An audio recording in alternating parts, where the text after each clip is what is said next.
Despite my loyalty to you decided to make new friends, and you cast me aside and sent me away, so very far away. Is that how you repay me? By locking me in a rocket and shooting me into space? It doesn't get any more heartless than that.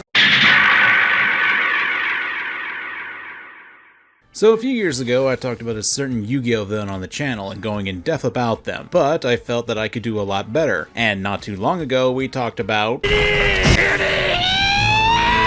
something I never want to think about again, but I asked you guys to give the video 5k likes, and we talk about that certain villain once more in a more detailed manner. So I can only assume that you guys want to see this happen on the channel, so who am I to disappoint? That villain is Yubel.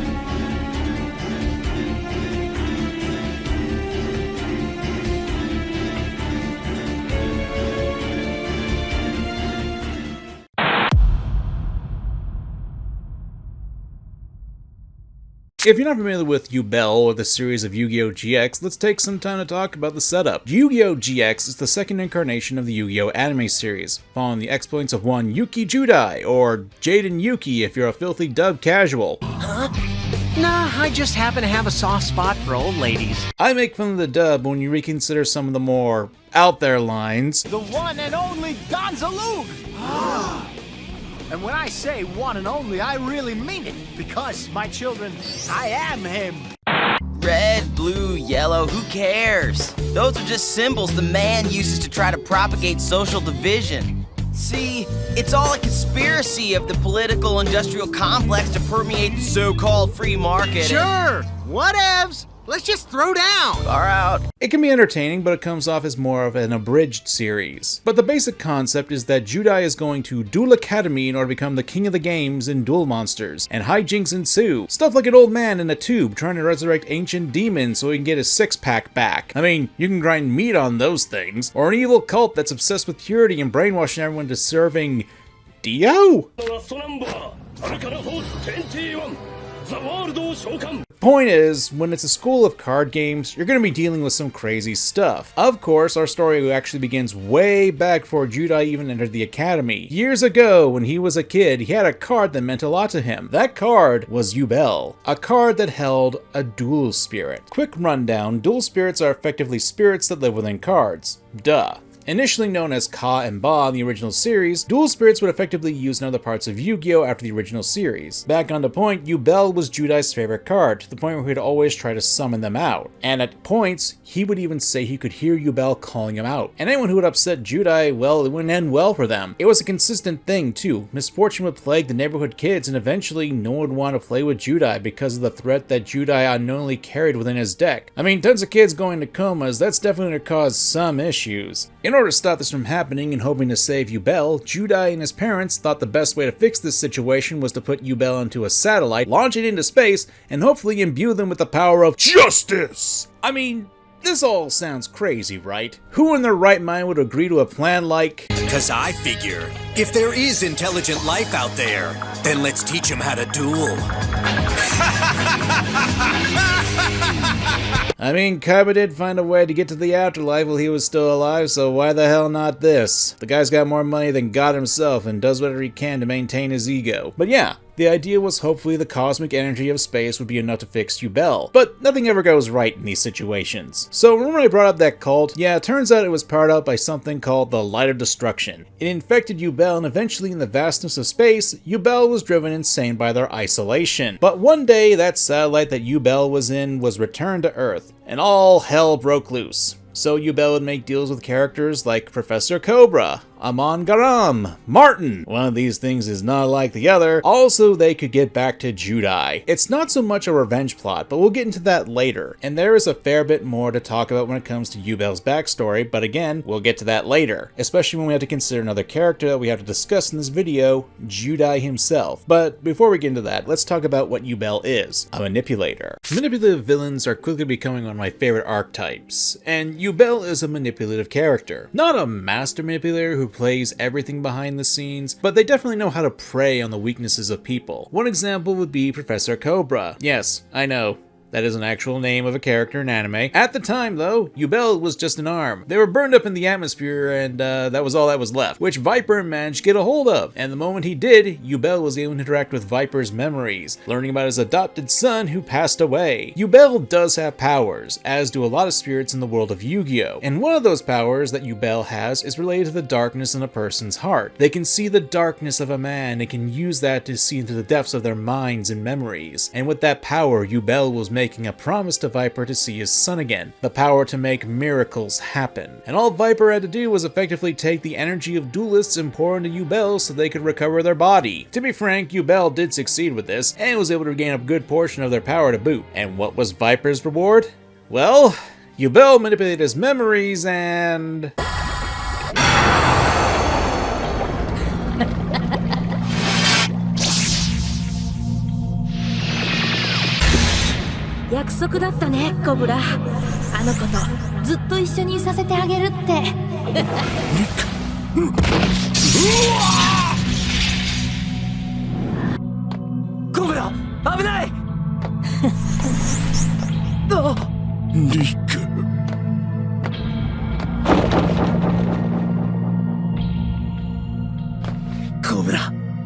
Judai. You know, there's a lot of goofiness to Yugioh GX, but a lot of that comes from the English dub and some of the insane concepts. But this show could get really dark. Not helped that it is after this, Yubel basically used their newfound power to transport a good chunk of Duel Academy and its students to a deserted world that's filled to the brim with dangerous monsters and a severe lack of food and water. Oh, and the students that lose duels become zombies here. Oh,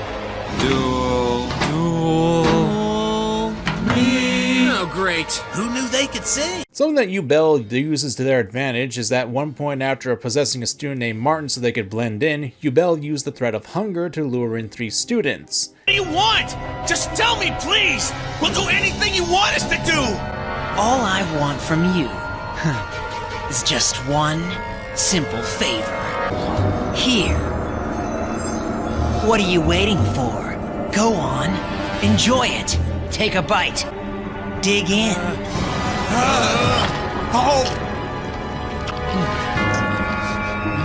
And then turn them into... And his 2 buddies.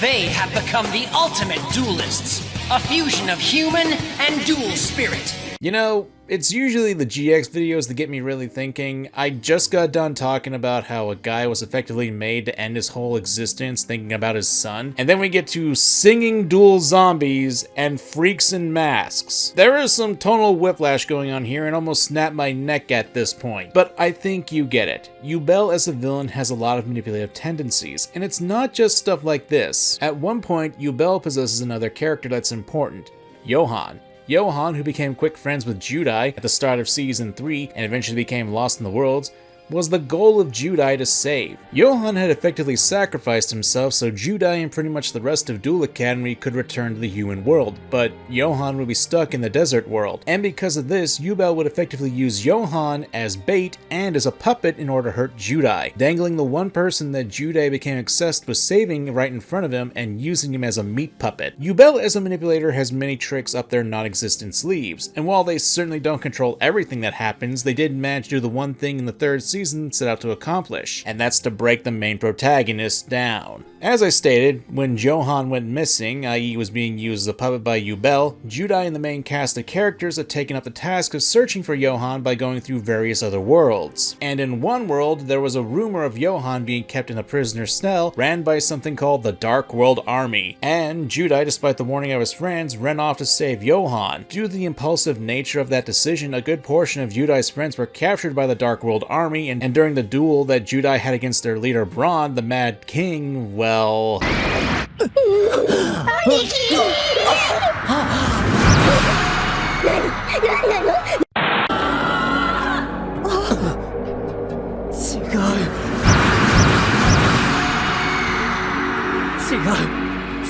Yeah, they were pretty much sacrificed just so they could be used as fodder to create a powerful card. Super polymerization. A card so powerful it could fuse dimensions if possible. But there was another element to this. Brawn was used as a pawn by Yubel, not just to get super polymerization, but also to awaken Judai's descent into darkness, becoming the Supreme King. No, not that kind of supreme. You see, this awoken Judai to the darkness that was buried deep within him, and turned him into a genocidal tyrannical king who was okay with ripping asunder not only other worlds, but people who would help him. And the thing is, yeah, Yubel put the pieces on the board for Judai, but what makes them a master manipulator is that at the end of the day, the choices that Judai made were what effectively led him down this path, and that's because Yubel knows Judai very intimately, and they take advantage of that fact.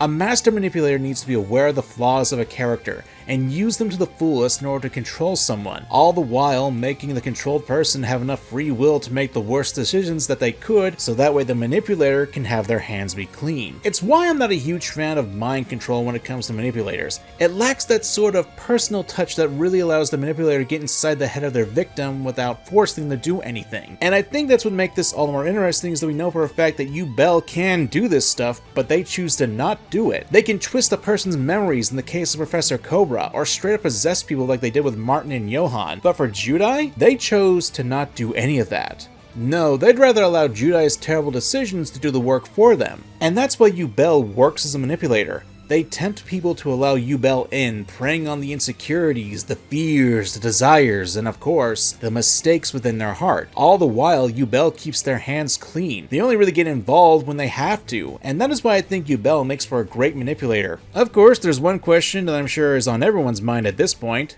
Why are they doing this? Yubel's motivations are probably the more fascinating parts of their status as a villain. And what is that motivation? Love. Love.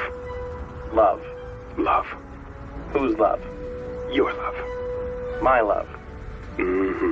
You think I'm kidding, but no, that's actually Yubel's motivation, their love for Judai. It's a twisted sort of love, but a form of love that Yubel shows a deep understanding of empathy, a contorted view of empathy, but let's get into it. There's an old quote from the book and film Fight Club that really exemplifies how to express Yubel's love. You know how they say you only hurt the ones you love? Well, it works both ways. Remember, Yubel was trying to protect Judai from being hurt, and how did Judai repay Yubel? By launching them into space, keeping them isolated for at least a decade, all to be forgotten by the one they protected. Yubel's motivations and beliefs stem from the definition of love as suffering the same pain, and it's why that Yubel does throughout the third season is a sense in the same thing that Judai did to them. Yubel puts Judai and his friends in situations that eventually pick off the group steadily, leaving Judai to become isolated, just like what Judai did to Yubel. It's why you actually look at Yubel's in-game monster effect, the ability to reflect the damage done to them on the field and turn it onto the opponent. It has a nice spin on reflecting themes on the gameplay going on. Remember though, this is all twisted love, born out of isolation and insanity. But there's a bit more to it, and for that we have to go back to the past for a bit more concerning Yubel and Judai. Countless centuries before the start of the series, there was an unnamed kingdom, where Yubel, who was once human, was best friends with the prince of said kingdom. This was a past life of Judai, and the king of the land informed Yubel that the prince would one day have to accept a great power, but wouldn't be able to control it until adulthood. Thus, the prince would need a guardian to protect him until he was able to wield that power on his own. Yubel volunteered to be said guardian, undergoing a procedure that would warp their human form and transforming them into what the anime calls a dragon. The prince tried to prevent the ritual but failed, and Yubel's body was completely warped for the prince's sake. Because of that, the prince vowed to love Yubel, them and only them, for the rest of their days. Said prince reincarnated into Judai in the modern day, and Yubel vowed to continue the promise that they made to the prince. I'm going to put my cards on the table. Even after revisiting this motivation, having a deep understanding of the characters and backstory, I am still not a huge fan of this personally. I've never been a fan of the inherited responsibility, a term I just came up with, I don't know if anyone else uses it, where it's basically inverted sins of the father become the sins of the son type of deal. This isn't the section for me to talk about my issues, since I think this is more of a personal gripe than anything, because from a thematic angle, I can see the idea for the motivation happening. Yubel, from their perspective, is just trying to reflect the love that Judai showed them in their past lives. Effectively speaking, when you look at Yubel as a villain, from a point of view, they are a victim. An obsessive victim, obviously, and this isn't an excuse for their actions, but you have to remember countless kids were put in a coma simply because they suggested that Judai use a different card. Yubel did want to protect Judai against any and all perceived threats, which unfortunately included any threats to their relationship, and obviously that led to isolating Judai. From Yubel's perspective, they were only trying to help him, And how did Judai repay them? Pushing them away and pretty much burning them up when they return to Earth. これが10代の愛の形なんだって。10代は好きだから僕を痛めつけ苦しませているんだって。だってほら、僕は苦しんでいる間、君のことを絶対忘れることはないからね。Even when in space, though, Yubel was connected to Judai, contacting him through his dreams. Nightmares, really, and Judai's parents, who were worried about him, had him go under a medical procedure that suppressed his memories and stopped the nightmares, all the while cutting off Yubel. It's not so much the pain that Yubel endured that caused them to snap, it was the fact that they were ignored, forgotten, by the very person they loved, and because of that, Yubel convinced themselves that the reason that Judai caused them so much pain is because Judai loves them. This isn't a motivation fueled by revenge, it's a plot to have Judai share and recognize the pain that Yubel went through. The whole element of Yubel is that sharing pain is an expression of love. It's again something that's reflected in Yubel's card abilities, and this is where we get back to empathy. People who love each other can and will cause each other pain, and that if suffering is one-sided, there's something wrong in the relationship, and it's something that gets showcased when Yubel, possessing Johan, brings up the duel against Amon. 分かっているよ。君はエコーのことなど愛していなかった。いや、エクゾディアを掌中に収めるための条件をクリアするくらいは愛していたのかな。でも、本当の意味で愛し合ってはいなかった。君は一方的に彼女を傷つけるだけで、君自身は傷ついていない。苦しんでいない。痛がっていない。持って回った言い方はやめろ。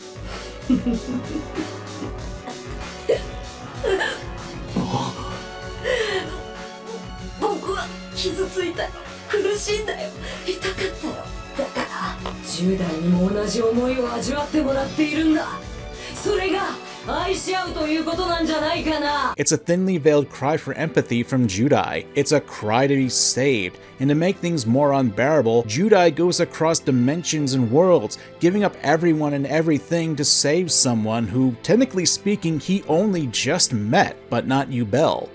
Not his childhood friend, not the person who protected him, it's Johan. The show makes it clear that Judai is willing to do anything and everything to save Johan, ignoring Yubel and every other one of Judai's friends in the process. And this does lead to Judai eventually being isolated. He did abandon his friends and became the Supreme King, genociding countless dual spirits in the process of forging the Super Polymerization card. In a sense, Yubel's motivation is to have Judai understand the pain and suffering that Yubel went through. The only reason why Judai was able to come back was because of two of his friends who wanted to save him. He got lucky that his friends didn't put him down like a mad dog. Yubel is a complex victim, and part of the reason that Yubel is because of Judai.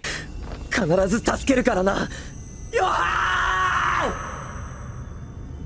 ーおかしなことを言うんだね。君は暗闇の牢獄に僕を幽閉し、じわじわと苦しみを与え続けてくれたじゃないか。それなのにどうして今度は苦しみの鳥かごから友達を解き放とうとするんだい。ことはちっとも見つけてくれなかったくせに。ずるいよ10代。ユベル。でも僕は諦めないよ。And because of Judai's refusal to empathize with Yubel, even after everything that Judai has done in the third season, it fuels Yubel to continue their cries of help, hurting others in the process. Yubel isn't the big bad villain that Judai needs to slay in order to save the day. Yubel is the imperfect victim that's screaming to be saved, not be ignored by the hero of this story, who we now gotta talk about. You're still ruthless. You can take the kid out of the Supreme King's clutches, but you can't take the Supreme King out of the...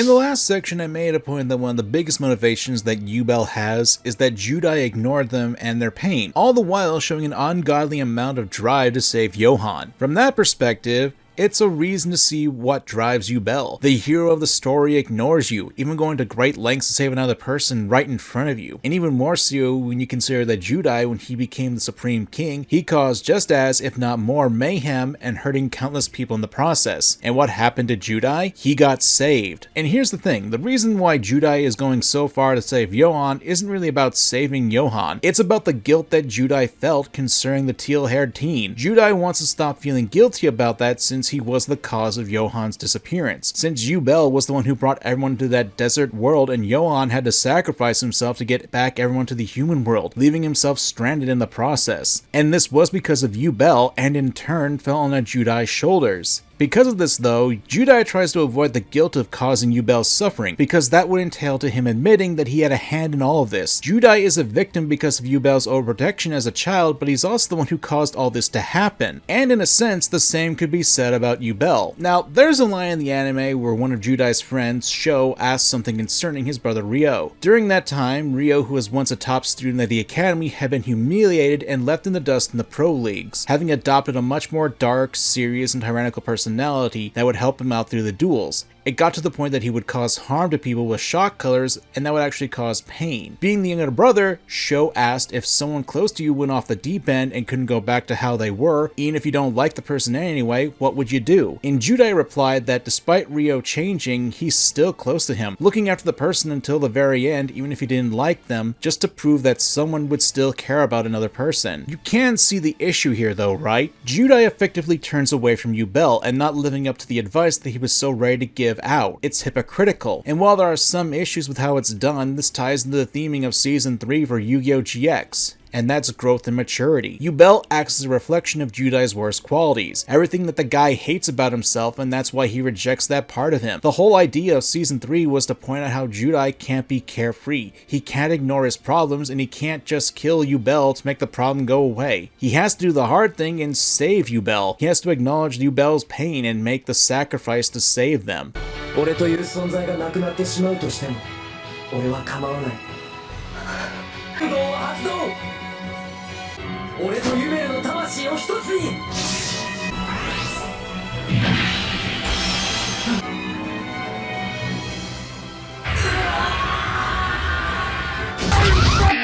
It's Judai taking responsibility for his actions and combining with Yubel so the two can atone for what they both have done. It's him growing up. Now, this is Judai growing as a person, not turning a blind eye to Yubel's pain, and this leads into the 4th season where we see him going to travel the world with Yubel, helping humans and spirits get along with each other. には精霊と人間をつなぐ力がある。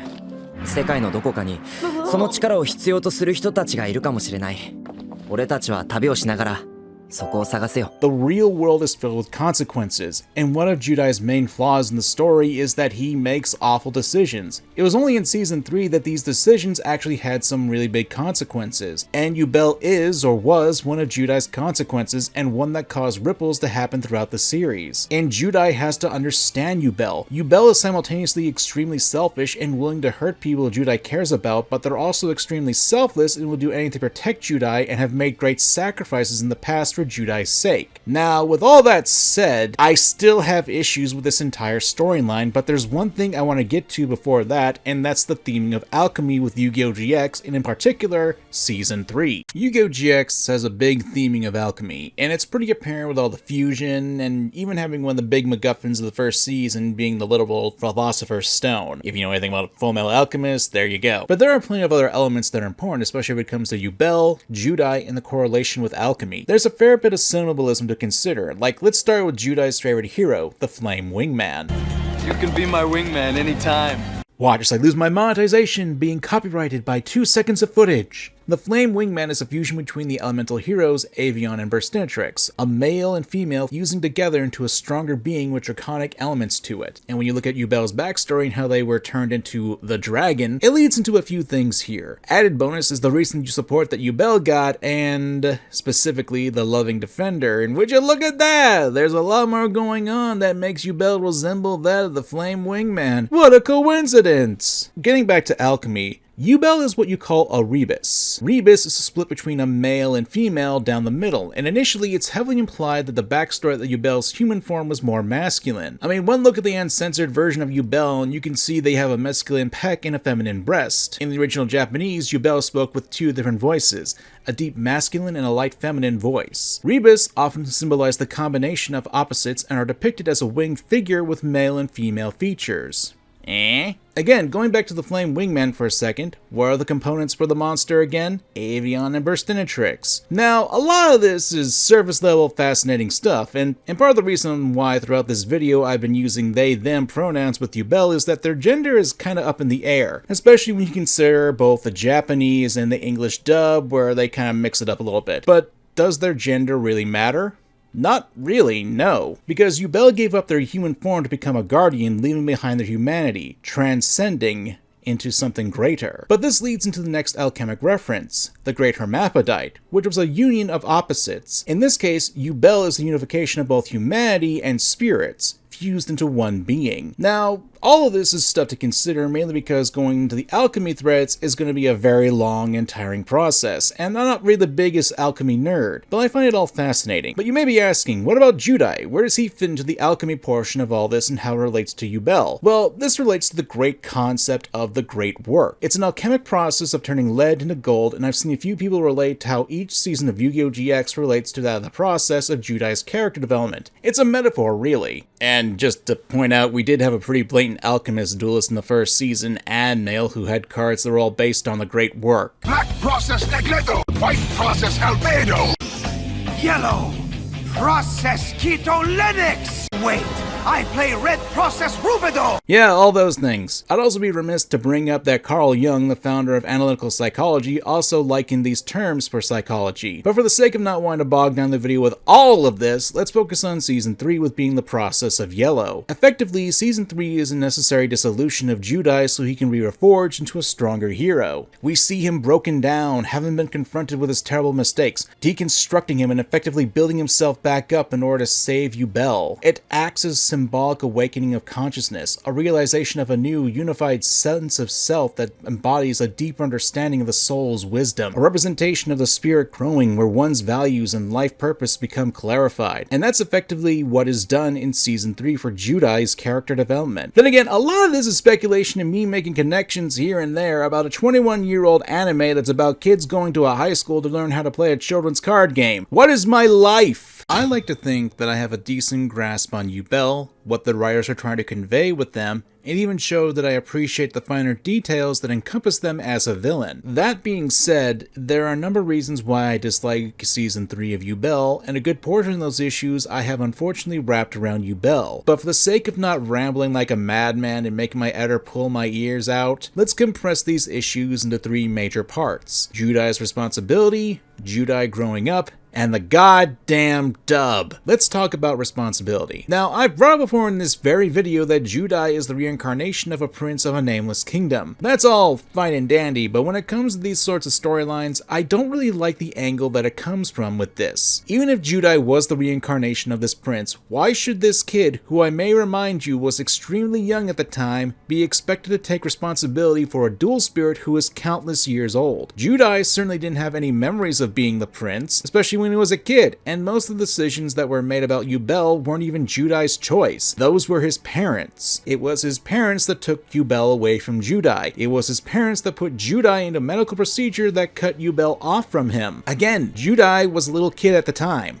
This could be my modern day sensibilities talking about a 21-year-old anime, but most of the time, kids don't have any power in the family dynamic. If anything, the issue lies with both the parents and Yubel themselves. Yubel was extremely overprotective of Judai to the point where they would force kids into comas for merely suggesting that Judai use a different card. This eventually led to Judai being ostracized by pretty much everyone in the neighborhood, and who knows what would have happened if Judai's parents hadn't stepped in to do something. Hell, I'm just as surprised that the parents actually bought the idea that it was Yubel the card doing this thing to other kids. Now, this is brushed aside in the anime, but it's weird that the parents came to the conclusion that it was the trading card that did this. If anything, it's weird that Yubel would go after Judai for this and not the parents. I made a lot of points about how Judai does have to accept responsibility in this video, and while I agree to a certain extent, especially after Judai gets hyper-focused on saving Johan, the initial responsibility to Judai is something that has never set right to me. I brought up the Sins of the Father jazz. And I don't think that's just because someone is the reincarnation of a previous life, that means they're the same person. I think it's rather too much to expect a small kid to understand that in a past life they made a promise to a piece of cardstock. You can take this to smack up the writing, or even make Yubel to be a more tragic character in this regard, but this has never sat right with me. Next, we have Judai growing up. Now, I need to preface this part that I'm going to be saying some things that I initially said in my Yubel video because a lot of my thoughts on this really haven't changed all that much. I've just refined them, for the most part. Now, it's fine to have Judai want to mature and grow up. That's perfectly fine considering that in the first 2 seasons of the show, he was pretty much exemplified as the lazy bum student archetype, and despite him being a slacker, he was a great duelist. This was even pointed out with Professor Sato.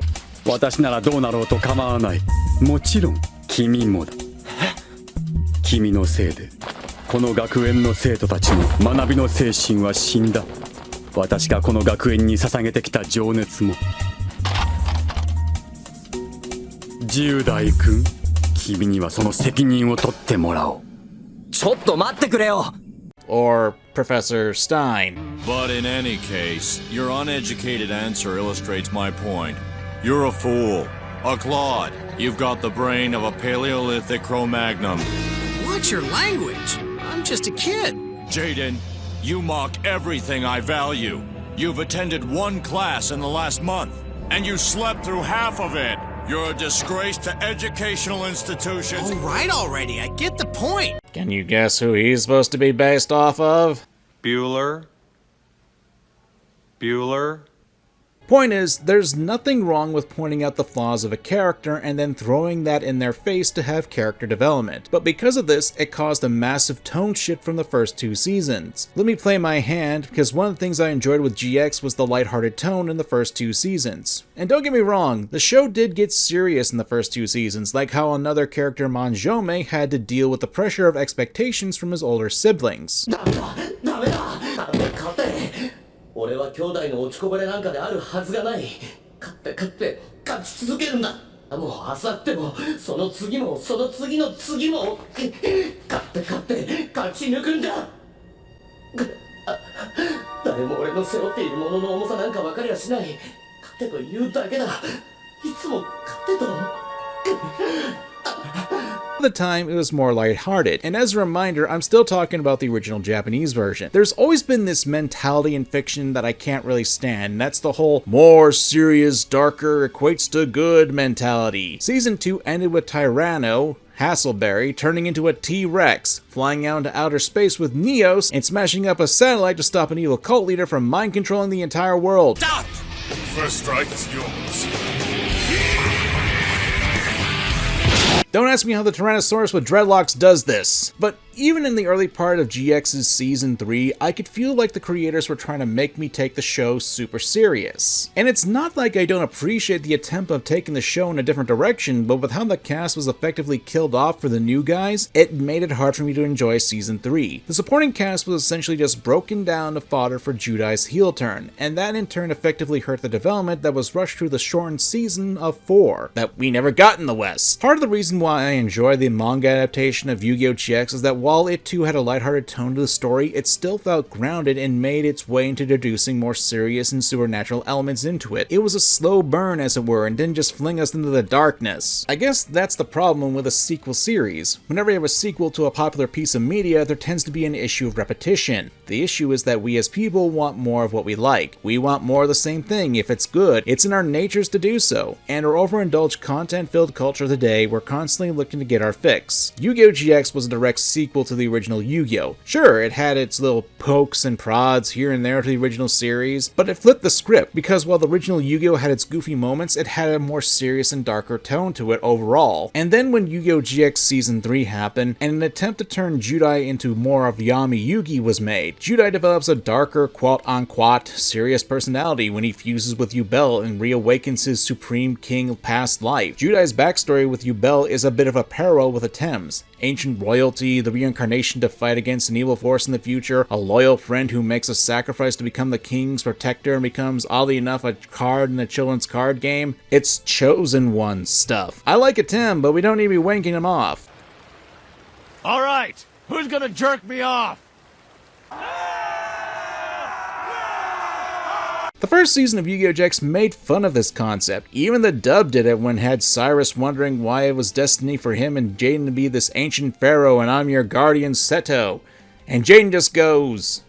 No offense, but that's just lame. Back in the first 2 seasons of Yugioh GX, Judai wasn't a temp. He was just a regular kid going to duel monster school paid for by the most egotistical man in the world. He wasn't the reincarnation of an ancient king, he didn't have super special awesome cards that no one else had. He was just chilling out in the schoolyard and finding trouble wasn't too hard. And it's not hard to relate back to Yubel, not as a character and not for specific writing, but rather what they were used for in order to make the change for Judai. Yubel was the catalyst for that change, and I don't hate them as a character, I just hate how they were used to change the series. I am reminded of a quote I once read involving the late Kazuki Takahashi, who still had a hand in the development of the Yu-Gi-Oh anime series during the GX era, and I brought this quote up before, but it bears repeating. It's hard to show growth with nothing but cheery characters that can overcome anything with that I love dueling attitude. That's not enough to beat someone like the imposing Merrick. I say this with all respect to you, Kazuki Takahashi, may you rest in peace, but I find this mindset to be something I completely disagree with. And I say this with all the love and respect to the man whose art and stories effectively built my childhood.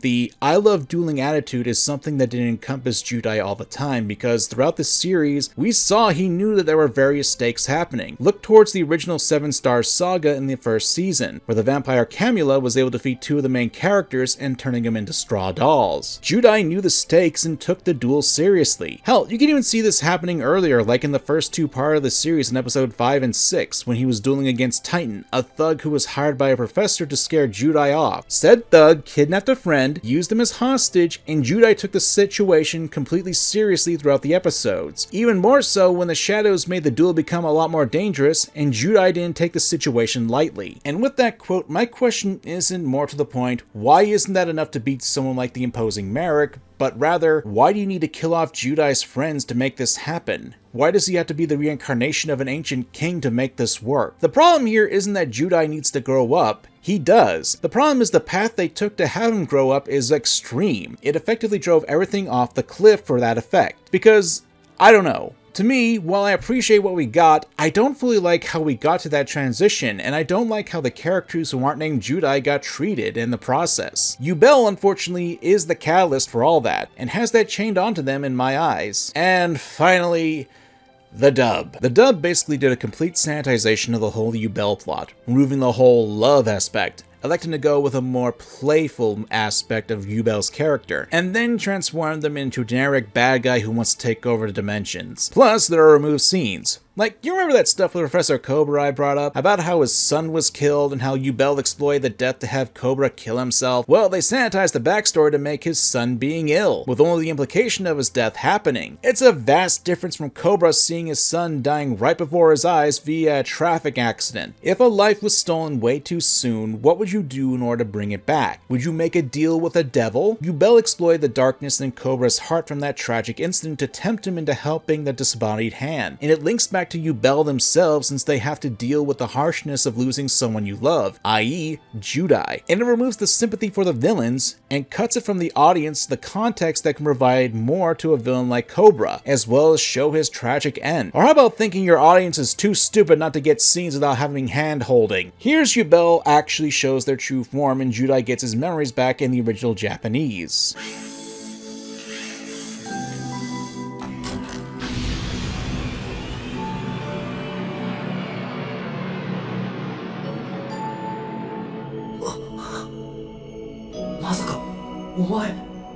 It's a scene that says a lot without having to say anything really. It allows the audience to come to its own conclusions, accompanied with a sad soundtrack. It expects the audience to realize what's going on. It respects your intelligence. Meanwhile, in English, everything I did for you, and I wasn't going to let anyone come between us. I was your friend, your guardian, your avenger. And how did you repay me? You see, this is a bit of a problem that is still around today. People talk too much.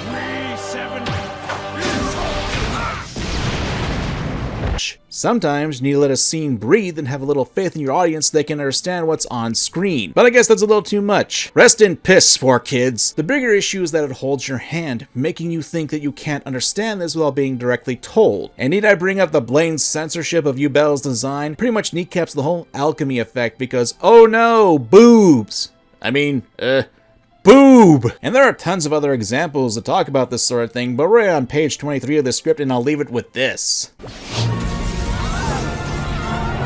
Nice job scaring him off, Yubel. That's right, everyone. Keep running and don't look back. Haha! There's a lot to like about Yubel, a complex villain who has a few issues here and there, but otherwise is a strong villain in the Yugioh. Sorry to keep you waiting, but now that I'm here, let's get this party started! Never mind, let's actually talk about something else that needs to be brought up, and that's Season 4. Yes, that's right. The season that was never brought to the West, and which makes everyone believe for the longest time that Judai pretty much died in the English dub. Small tangent, but I really hate how that decision was made. Like, just one episode later, we would have had a bit of a clip show going on, but at the very least, we had closure on the characters, then reflecting on the fact that some of them were killed, and looking back at the memories they made with Judai. And the episode ended with Sho wishing on a shooting star that almost crashes into him.